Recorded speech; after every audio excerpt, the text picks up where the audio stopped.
कि अमेरिका में है, न्यूयॉर्क में है, 21 सितंबर को जनरल असम्बली से खिताब करेंगे, मसला कश्मीर उठाएंगे।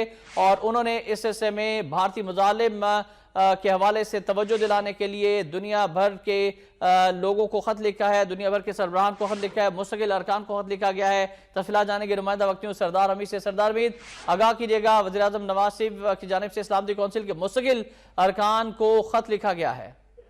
जी बिल्कुल, शाम वज़ीर आज़म की जानिब से मकबूजा कश्मीर की जो ताज़ा तरीन सूरत हाल है और भारतीय मुजालिम पर इस्लामी कौंसिल के जो 5 मुस्तकिल रुकन ममालिक हैं उनको खत लिखा है।